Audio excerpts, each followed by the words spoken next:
Aquí reposan los restos de un buen amigo, un alto militar norteamericano cuya identidad no debo revelar, al menos por el momento.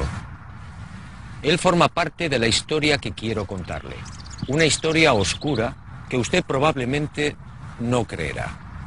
Pero ese es mi deber, sembrar la duda. Sígame y descubra una historia que jamás fue contada.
Πάντοτε ήταν εκεί.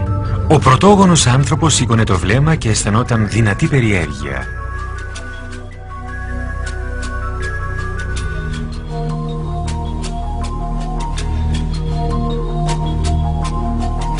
Ύστερα ένιωσε φόβο, όπως και λατρεία.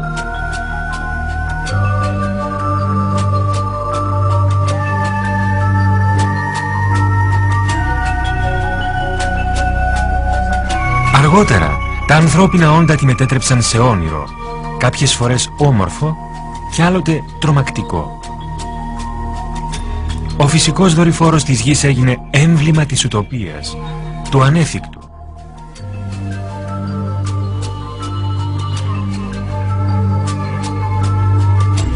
Ως τον 20ο αιώνα, η σελήνη ήταν ιδιοκτησία των ποιητών και των ονειρευτών.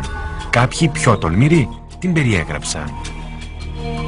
Το έτος 499 π.Χ. ο Έλληνας φιλόσοφος Αναξαγόρας δίδασκε ότι η σελήνη είναι ένα ουράνιο σώμα με απέραντες κοιλάδες και βουνά που κατοικείται. Το ίδιο θεωρούσε και ο Δημόκριτος, ο δημιουργός της ατομικής θεωρίας, που γεννήθηκε και αυτός τον 5ο αιώνα π.Χ. Ο Πυθαγόρας επίσης πίστευε σε μια σελήνη ζωντανή και κατοικημένη. Όπως και ο μαθητής του ο Φιλόλαος, ο οποίος ανέπτυξε τη θεωρία, όντας βέβαιος ότι ο φυσικός μας δορυφόρος κατοικείται από όντα 15 φορές μεγαλύτερα από τους ανθρώπους, και διαβεβαίωνε ότι μία μέρα στη σελήνη ισοδυναμούσε με 15 μέρες στη γη. Σε κείμενα του 1ου αιώνα μετά Χριστόν, ο Πλούταρχος περιγράφει τη σελήνη ως μια δεύτερη γη. Με τα κείμενα αρχίσαμε να ταξιδεύουμε. Το 160 μετά Χριστόν ο Έλληνας Λουκιανός ο Σαμοσατεύς γράφει για το πρώτο ταξίδι στη σελήνη. Στο έργο του «Αληθής Ιστορία», ένας ανεμοστρόβιλος παρασύρει ένα πλοίο ως την επιφάνεια της σελήνης.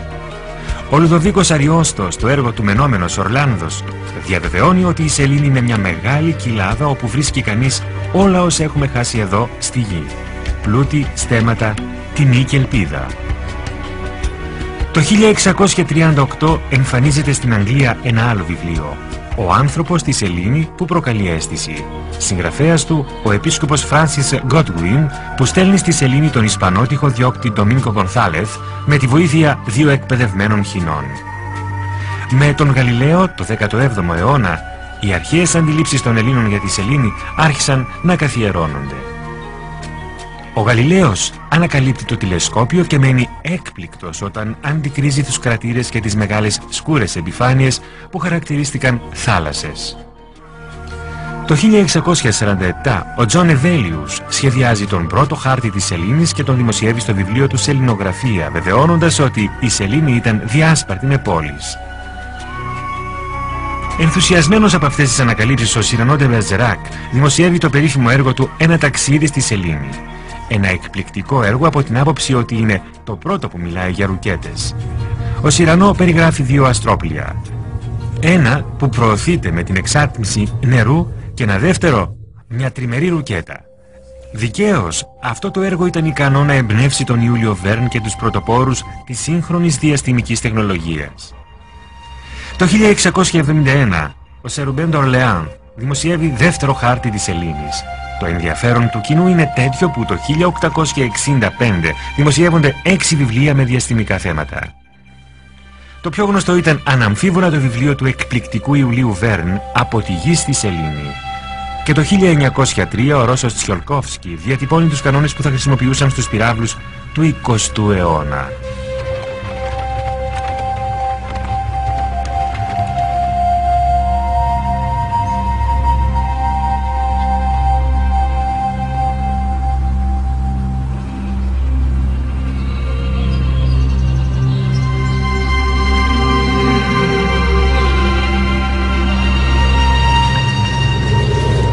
Antes de entrar de lleno en las claves de esta historia, permítame un apunte que guarda estrecha relación con lo que quiero contarle. Sígame de nuevo y guárdelo en su memoria.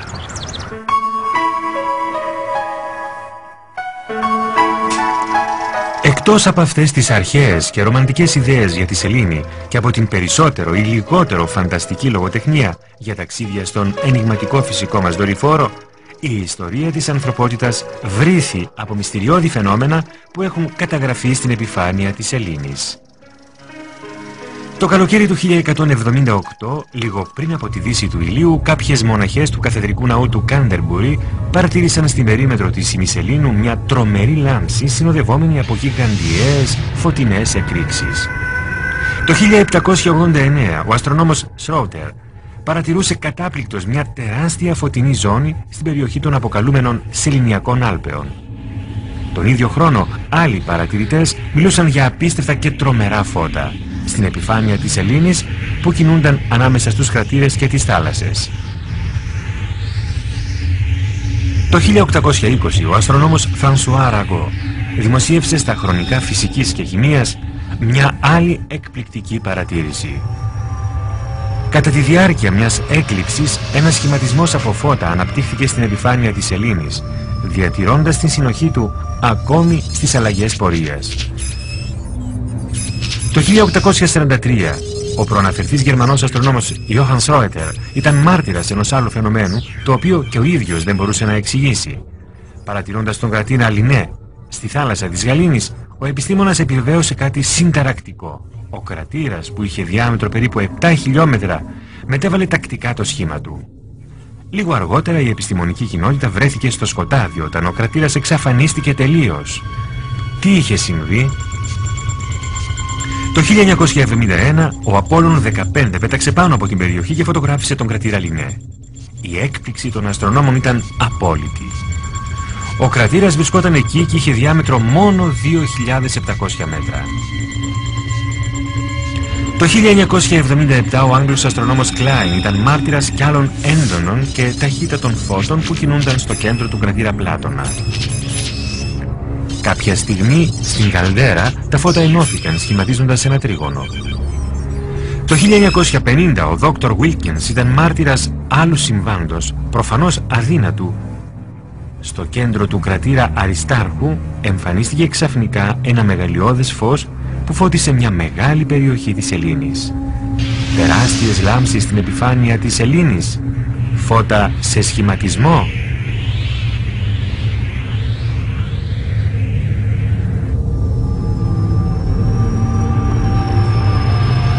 Τι συνέβαινε στη Σελήνη? Τι συνέβαινε στη Σελήνη?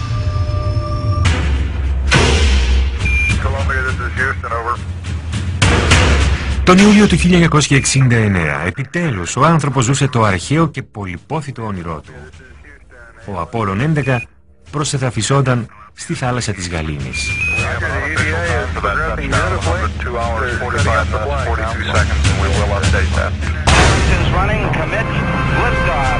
Και ο κόσμος ρηγούσε από συγκίνηση με εκείνα τα πρώτα δειλά βήματα του Νίλ Άρμστρονγκ.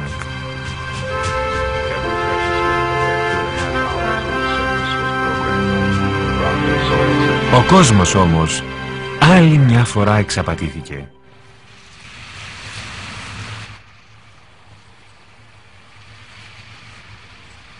Πολλοί από όσους ζήσαμε εκείνες τις ιστορικές και συγκινητικές στιγμές πριν από 33 χρόνια αναρωτιόμαστε, γιατί αυτό το έμονο ενδιαφέρον για την κατάκτηση της Ελλήνης?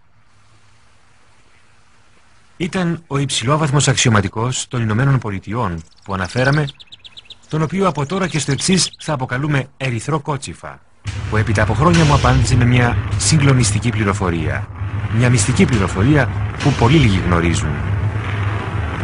Οι νέες γενιές δεν γνωρίζουν ή δεν θυμούνται. Στη σελήνη πήγαν να ερευνήσουν κάτι.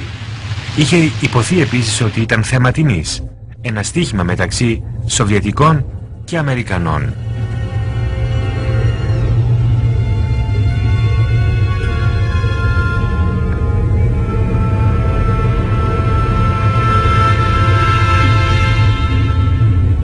Υπήρχε όμως και κάτι άλλο.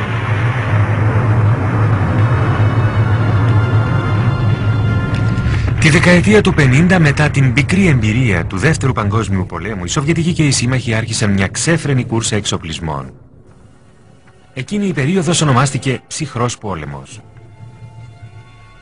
Μια επικίνδυνη εποχή κατά την οποία κατασκευάστηκαν 15.000 πυρηνικές βόμβες και 9.000 διυπηρωτικοί πύραυλοι. Ξαφνικά όμως, Σοβιετικοί και Δυτικοί έδειξαν μια απότομη αλλαγή πορείας. Από τη μία μέρα στην άλλη, χωρίς προφανή λόγο, η Σοβιετική Ένωση κατέπληξε τον κόσμο, θέτοντας σε τροχιά τον πρώτο τεχνητό δορυφόρο, τον Σπούτνικ. Ήταν 4 Οκτωβρίου του 1957. Τα πυρηνικά όπλα και οι διπυρωτικοί πύραυλοι έμειναν στην άκρη. Γιατί? Η κοινή γνώμη παρακολουθούσε μια νέα διαδοχή γεγονότων, το ίδιο ανησυχητική. Οι Ηνωμένες Πολιτείες παρασύρθηκαν σε αυτήν τη διαστημική κούρσα, θέτοντας σε δεύτερη μοίρα την εξοπλιστική τους αιμονή. Οι Σοβιετικοί όμως διατηρούσαν το προβάδισμα. Καθώς οι Αμερικανοί αποτύγχαναν συνεχώς τις εκτοξεύσεις, στις 12 Σεπτεμβρίου του 1959 ο ρωσικός Λούνικ 2 πέτυχε την πρώτη πρόσκρουση στη σελήνη. Λίγο αργότερα, ο Λούνικ 3 έστελνε τις πρώτες εικόνες της αθέατης πλευράς της Ελλήνης. Και ο κόσμος αναρωτιόταν τι συνέβαινε. Γιατί αυτή η αιμονή για την κατάκτηση του διαστήματος και μάλιστα της Ελλήνης? Οι Σοβιετικοί και οι Αμερικανοί όμως δεν αποκάλυπταν τα πραγματικά τους συμφέροντα. Οι ταπεινωμένοι Αμερικανοί δέχτηκαν τη χαριστική βολή στις 12 Απριλίου του 1961. Εκείνη την ημέρα, ο κοσμοναύτης Γιούρι Γκαγκάριν έγινε ο πρώτος άνθρωπος που μπήκε σε τροχιά γύρω από τη Γη. Ο κόσμος και ιδίως το αμερικανικό έθνος εφηδιάστηκε άλλη μια φορά. 44 ημέρες μετά το κατόρθωμα του Γκαγκάριν, ο πρόεδρος Κέννεντι εμφανίστηκε στο Κογκρέσο και δεσμεύτηκε να αποκαταστήσει την τιμή της χώρας. Ένας Κέννεντι σταθερός και ατάραχος που εξέπληξε τον κόσμο.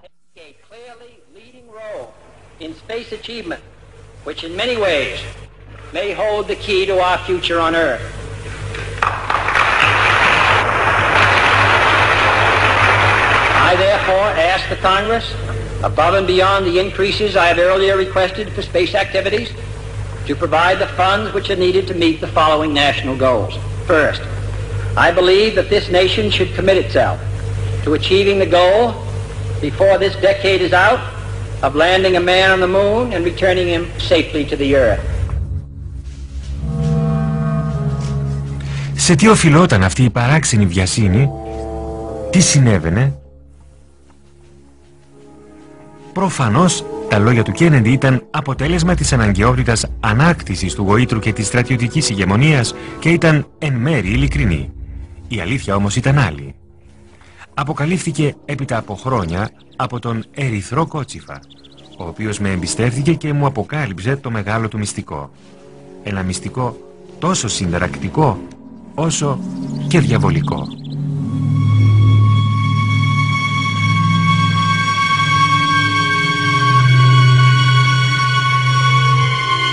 Σοβιετικοί και σύμμαχοι διαψεύδονταν όταν αιτιολογούσαν εκείνη την τρελή κούρσα των διαστημικών επιχειρήσεων.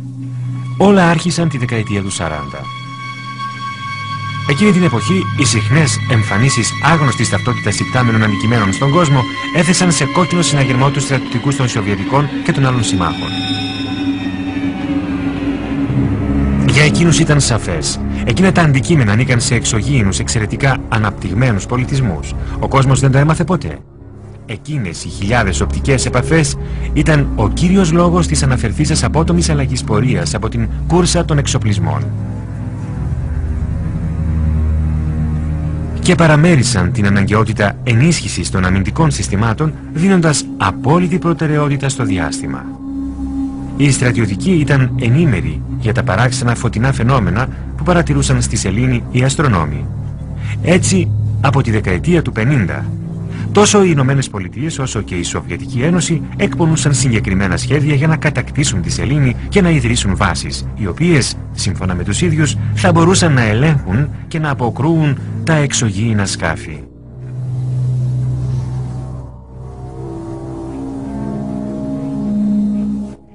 Ο Ορίζον ήταν ένα από αυτά τα σχέδια που εκπονήθηκε με μυστικότητα στο Πεντάγωνο.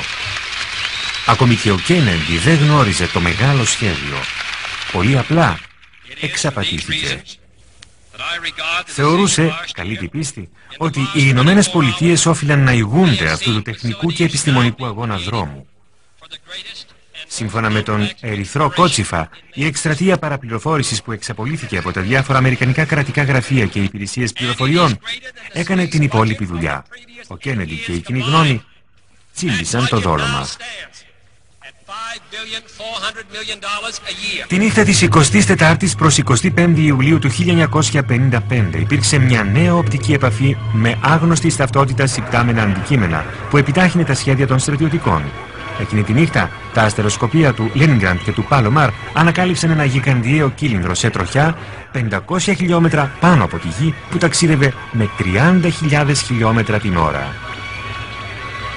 Το αντικείμενο είχε μήκος πάνω από 10 χιλιόμετρα. Μερικές μέρες αργότερα, Σοβιετικοί, Αμερικανοί, Γάλλοι και Άγγλοι συναντήθηκαν μυστικά στη Γενέβη, επιβεβαιώνοντας τους φόβους τους. Αυτό το εκπληκτικό σκάφος προφανώς δεν ήταν ανθρώπινο. Συνέβη όμως κάτι απρόοπτο. Οι Σοβιετικοί δεν αποδέχθηκαν τις συμβουλές και προτροπές των στρατιωτικών συμμάχων για τη δημιουργία ενός κοινού σχεδίου για τον έλεγχο του διαστήματος. Και την 4η Οκτωβρίου του 1957, προκαλώντας έκπληξη σε όλον τον πλανήτη και την οργή των συμμάχων, πήραν το προβάδισμα με την εκτόξευση του Σπούτνικ.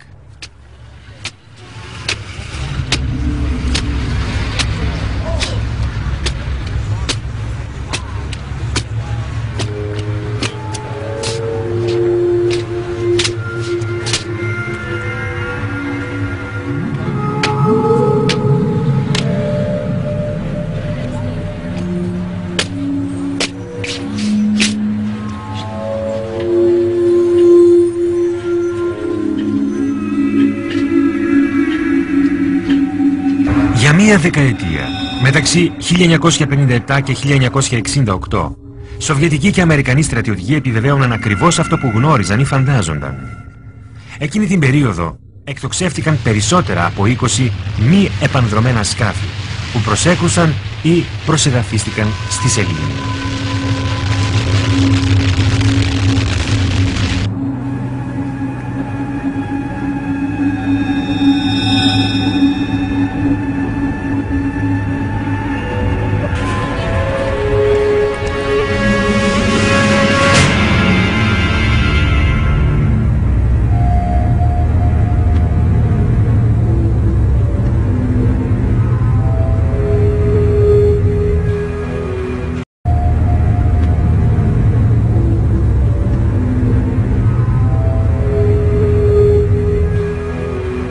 Συνολικά, χωρίς να λάβουμε υπόψη τις εικόνες της Σοβιετικής Ένωσης, η NASA απέκτησε 230.000 φωτογραφίες του φυσικού μας δορυφόρου.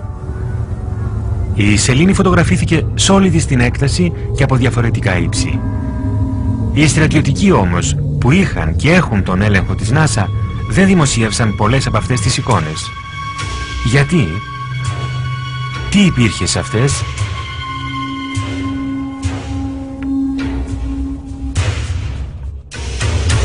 Όταν ο ερυθρός κότσιφας έδειξε κάποιες από αυτές, μείναμε έκπληκτοι.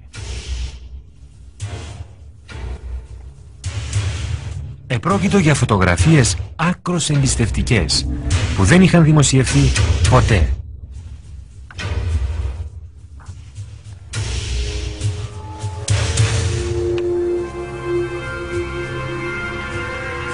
Σε μία από αυτές, που είχε ληφθεί από το σκάφος Lunar Orbiter 2 το Νοέμβριο του 1966, διακρίνονταν δύο παράλληλα τείχη ή λεωφόροι μήκους 27 χιλιόμετρων. Κάθε μία από αυτές τις κατασκευές, που είναι σαφώς τεχνητές, έχουν πλάτος περίπου 450 μέτρων. Στο δεξί τείχος ή λεωφόρο διακρίνεται επίσης μια παράξενη λεπτομέρεια. Η κατασκευή μεταβλήθηκε διακόπτοντας τη συνεχή ευθεία γραμμή με μια καμπύλη 1 χιλιόμετρου. Σε άλλη φωτογραφία, οι Αμερικανοί στρατιωτικοί ανακάλυψαν κάτι το οποίο αποκάλεσαν το Μεγάλο Φράγμα. Μια εξίσου ενιγματική κατασκευή 5 χιλιόμετρων στα βόρεια της θάλασσας των Καταιγίδων. Τη 19η Νοεμβρίου του 1966, το Lunar Orbiter 2 φωτογράφιζε σε ύψος 48 χιλιόμετρα πάνω από τη θάλασσα της Γαλήνης έναν άλλο παράξενο σχηματισμό. Επρόκειτο για τεράστιους στήλους ή μονόλιθους σε άψογη στοίχηση, σε τριάδες. Συνολικά, 10 στίχοι 30 οβελίσκων με πανομοιότυπο ύψος. Προφανώς δεν ήταν φυσικός σχηματισμός. Σύμφωνα με τον πληροφοριοδότη, η NASA λογόκρινε συνολικά 900 φωτογραφίες. Όλες καταχωρίστηκαν αμέσως στα αρχεία του Πενταγώνου. Σε αυτές διακρίνονται μεγάλες πλατφόρμες, πιθανά ερείπια κτηρίων υπόλεων, λεωφόροι και γιγαντιαίοι θόλοι. Οι υποψίες των στρατιωτικών επιβεβαιώθηκαν και το ήδη υπάρχον σχέδιο τέθηκε σε εφαρμογή.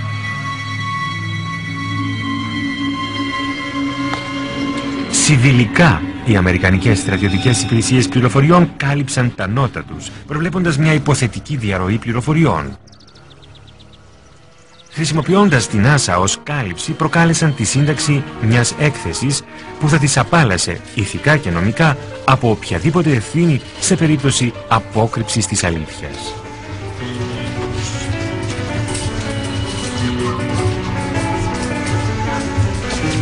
Αυτό το έγγραφο, γνωστό ως έκθεση Brookings, που συνέταξαν ευυπόλοιποι επιστήμονες, κοινωνιολόγοι, πολιτικοί και οικονομολόγοι, τυπώθηκε και παρουσιάστηκε στη Βουλή των Αντιπροσώπων τον Απρίλιο του 1961. Κατά περίεργο τρόπο, ένα μήνα πριν από τον περίφημο λόγο του Κέννεντι στο Κογκρέσο. Δηλαδή, όταν η NASA, η μεγάλη βιτρίνα των στρατιωτικών, διεκδικούσε το πράσινο φως και τα απαραίτητα κονδύλια για το πρόγραμμα Απόλλων. Σε αυτήν την έκθεση, εκτός από την παραδοχή ότι η ζωή εκτός γης είναι μια ρεαλιστική πιθανότητα, υποδεικνύεται στην NASA να μην ανακοινώσει τα πιθανά ευρήματα που ενδεχομένως συναντήσει σε αυτόν τον διαστημικό αγώνα δρόμου. Στη σελίδα 215 στο κεφάλαιο με τίτλο «Επιπλοκές από ενδεχόμενη ανακάλυψη εξωγήινης ζωής», το έγγραφο επισημαίνει ότι η εξερεύνηση του διαστήματος ενδεχομένως κατέληγε σε ανέβρεση τεχνουργημάτων από μη ανθρώπινα χέρια. Σε αυτήν την περίπτωση, συνεχίζει η έκθεση Brookings, ο πολιτισμός μας θα απειλείται από μη αναστρέψιμη διαδικασία αποσύνθεσης, όπως ήδη έχει συμβεί στη Γη σε άλλες εποχές. Este documento efectivamente no deja en buen lugar a la supuesta democracia norteamericana. Hablemos claro. En el informe Brookings, sencillamente, se anima a NASA a ocultar información. Y eso fue lo que hicieron.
Στο ταξίδι προς τη Σελήνη, το Απόλλων 11 είχε μια πρώτη εμπειρία που αποσιωπήθηκε.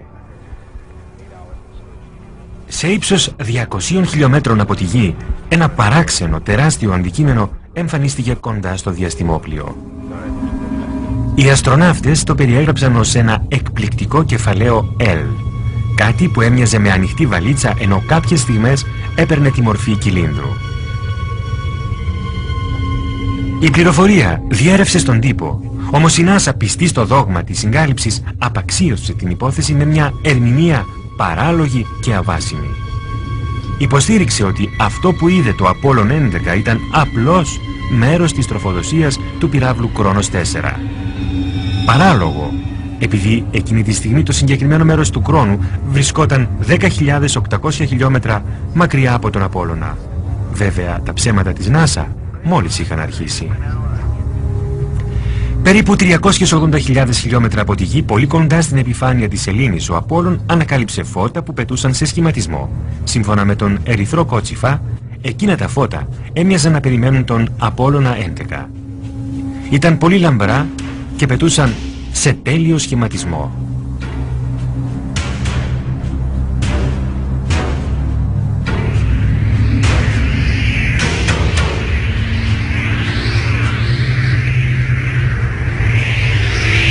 Λίγο αργότερα απομακρύνθηκαν με μεγάλη ταχύτητα προς την επιφάνεια της Σελήνης.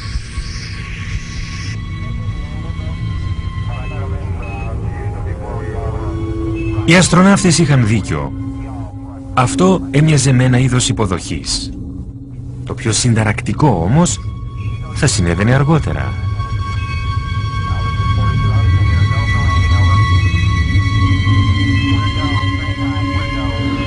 Ο Άρμστρονγκ και ο Όλντριν επιτέλους προσεδαφίστηκαν. Ο Κόλινς παρέμεινε σε τροχιά γύρω από τη Σελήνη σε ύψος 110 χιλιόμετρων.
Λίγο αργότερα από εκείνη την ιστορική προσεδάφιση, ο Άρμστρονγκ και ο Όλντριν στη Σελήνη ξαφνιάστηκαν ξανά.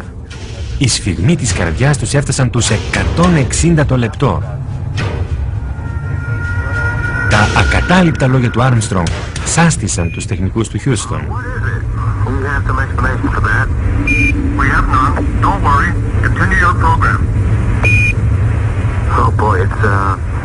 It's really something that was fantastic here. You couldn't ever imagine this. Roger, we know about that. Could you go the other way? Go back the other way. Well, that's kind of rich and pretty spectacular. My God, what is that there? That's a hollow. What the hell is that? Don't tango. There's kind of light there now. Από την άλλη πλευρά του κρατήρα, λίγο περισσότερο από 60 μέτρα από την Σεληνά κατοαετός, είχαν εμφανιστεί κάποια σκάφη και κάποια όντα. Αντικείμενα με μορφή δίσκου σε άψογη παράταξη στο έδαφος. δίπλα τους κάποια όντα πολύ ψηλά, με στολές λευκές και εφαρμοστές.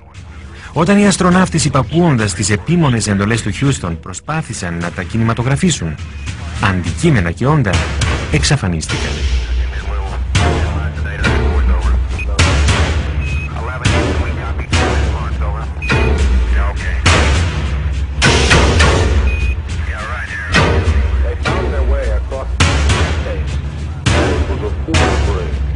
Έπειτα έφτασε η σημαντικότερη στιγμή. Ο πραγματικός σκοπός του Απόλλωνα 11. Η μυστική αιτία που όθησε τους στρατιωτικούς να κατακτήσουν τη σελήνη.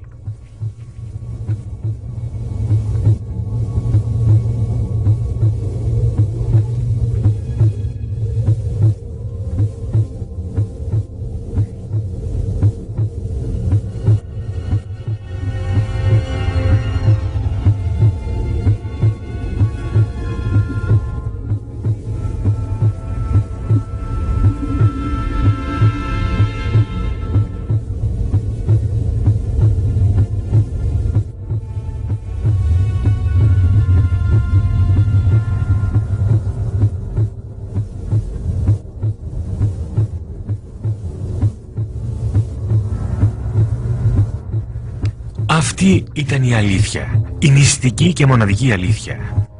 Την 21η Ιουλίου του 1969, ο Άρμστρονγκ και ο Άλντριν απομακρύνθηκαν ελάχιστα μέτρα από την Άκατο για να κινηματογραφήσουν αυτήν την απίστευτη κατασκευή. Αυτή η ταινία των 14 λεπτών δεν προβλήθηκε ποτέ από την NASA.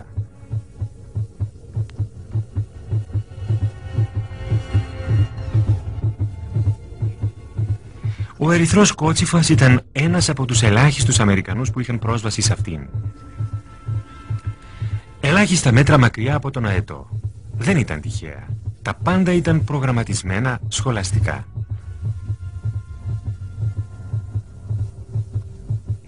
Αυτά τα μυστηριώδη ερείπια, όπως και άλλες κατασκευές που κινηματογραφήθηκαν από επόμενες αποστολές, είχαν ήδη φωτογραφηθεί από τα μη επανδρομένα σκάφη. Ένα από αυτά, το Surveyor 5, που εκτοξεύθηκε στις 8 Σεπτεμβρίου του 1967, ήταν αποφασιστικής σημασίας. Προσεδαφίστηκε στη θάλασσα της Γαλήνης, πολύ κοντά σε αυτήν την κατασκευή, αποστέλλοντας 19.000 φωτογραφίες. Ερειπωμένα κτίρια. Κτίρια στην επιφάνεια της σελήνης. Προφανώς κτίρια αρχαία. Ποιος όμως τα κατασκεύασε? Εμείς οι άνθρωποι? Προφανώς όχι. Απομένει μόνο μία απάντηση. Ήταν έργο ενός εξωγήινου πολιτισμού.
Οι στρατιωτικοί είχαν επιτύχει στο πρώτο μέρος του διαβολικού σχεδίου τους.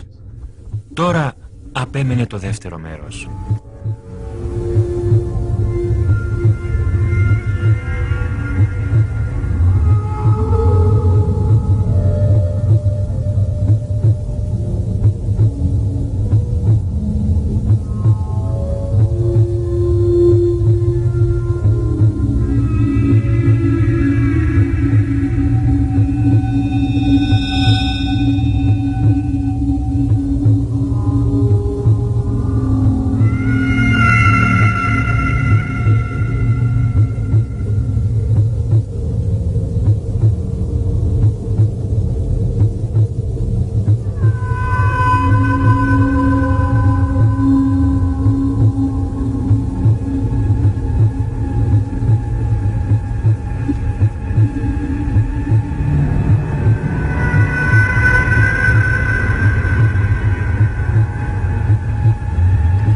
Σύμφωνα με τον πληροφοριοδότη, οι αστροναύτες συνέχισαν το πρόγραμμά τους. Πήραν δείγματα από τους τοίχους, μέτρησαν διαστάσεις και αποχώρησαν.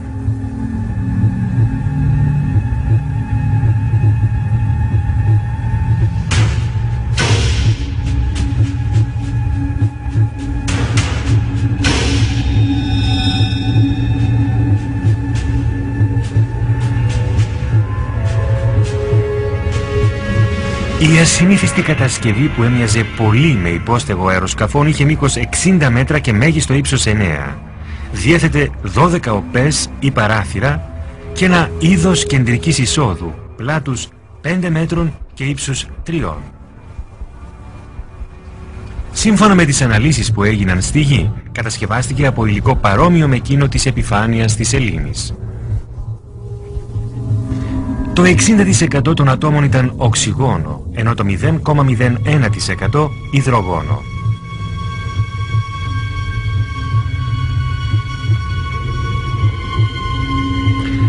Παρατηρήθηκε ότι η τύχη ήταν εξαιρετικά διαβρωμένη. Το γεγονός αυτό, δεδομένου ότι στη Σελήνη δεν υφίσταται ατμόσφαιρα, οδήγησε τους στρατιωτικούς στο συμπέρασμα ότι το κτίριο θα μπορούσε να έχει ηλικία αρκετών χιλιάδων ετών.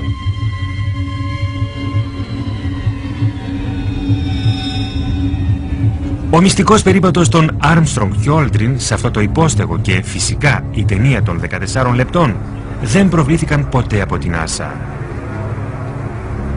Επισήμως δεν υφίστανται. Λίγο έλειψε όμως αυτή η απίστευτη ιστορία να διαρρεύσει στην κοινή γνώμη.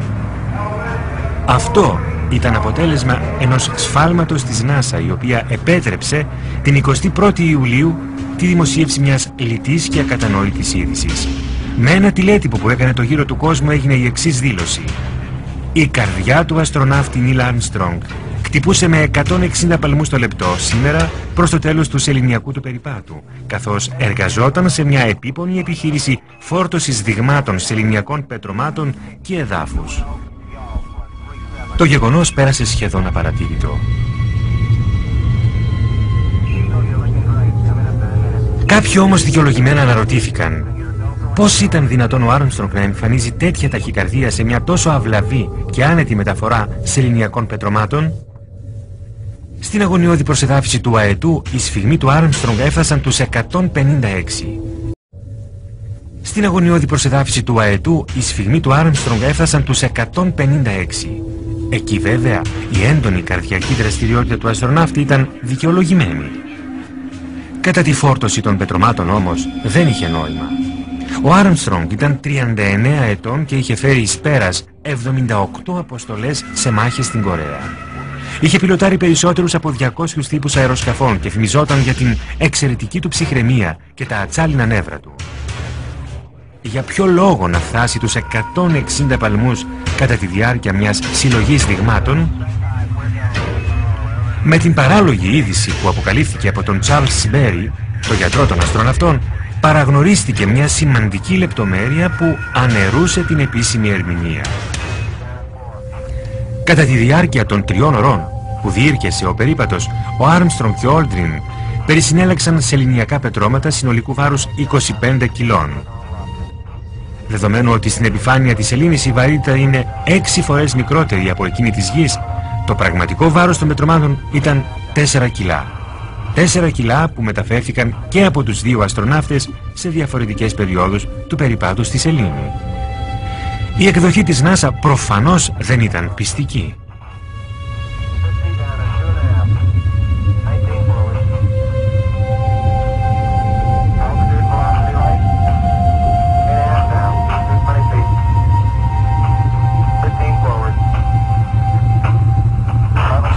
Άλλη μια φορά ψεύδονταν. Δεν ήταν το αμεληταίο βάρος των πετρωμάτων που προκάλεσε ταχυπαλμία στον Άρμστρονγκ. Ήταν η όψη εκείνου του κτηρίου. Παρά την άριστη σωματική και ψυχολογική προετοιμασία, ο αστροναύτης, συνειδητοποιώντας την υπερβατική εικόνα που έβλεπε, δεν μπόρεσε να αποφύγει τη δικαιολογημένη έντονη έξαψη. Το ίδιο συνέβη και με τον Όλντριν. Οι σφυγμοί του όμως δεν καταγράφηκαν επειδή το ηλεκτρονικό κύκλωμα της διαστημικής του στολής δεν ήταν συνδεδεμένο με την κονσόλα που λάμβανε τα βιοιατρικά στοιχεία.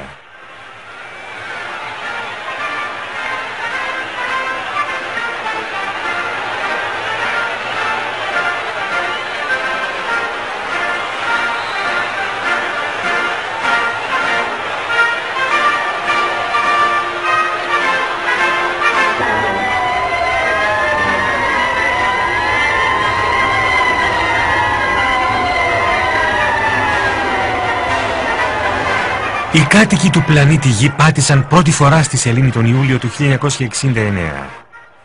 Ερχόμαστε ειρηνικά στο όνομα ολόκληρης της ανθρωπότητας. Αυτό δηλώνει το κείμενο της πλάκας που άφησαν από τον Απόλλωνα 11 σε ένα από τα πόδια του αετού της Σεληνακάτου που θεωρητικά βρίσκεται ακόμη στη σελήνη. Ειρηνικά. Νέο ψέμα της ΝΑΣΑ και των διαχειριστών της, των Αμερικανών στρατιωτικών.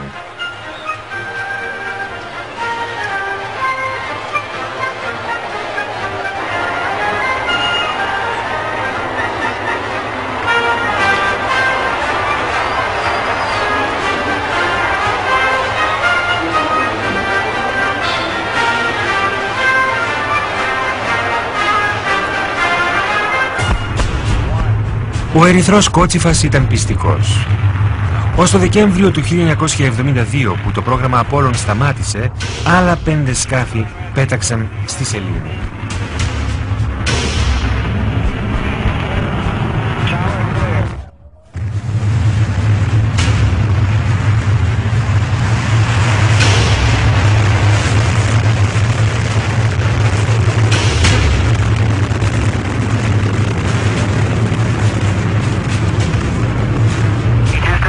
Κινηματογράφησαν ξανά κατασκευές.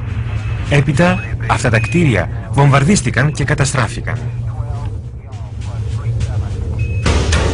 Υπάρχει η βάσιμη υποψία ότι οι Ηνωμένες Πολιτείες χρησιμοποίησαν τακτικά πυρηνικά όπλα, μολύνοντας τη σελήνη.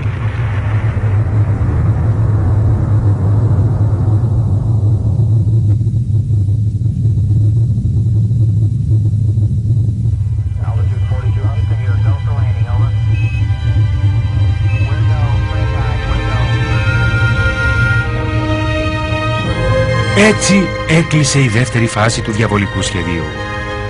Οι στρατιωτικοί των Ηνωμένων Πολιτειών δεν το μετάνιωσαν.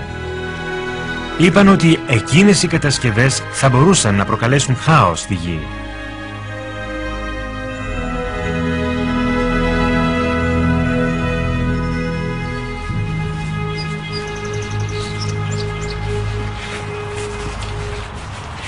Sí, amigo. En los restantes Apolos sucedieron muchas cosas. Cosas extrañas y secretas. Pero esa es otra historia que quizá algún día me decida a contar. Suponiendo, claro está, que siga vivo. Por cierto, desde aquel diciembre del 72 han transcurrido más de 30 años. ¿Estamos pensando lo mismo? ¿Por qué nunca se volvió a la Luna?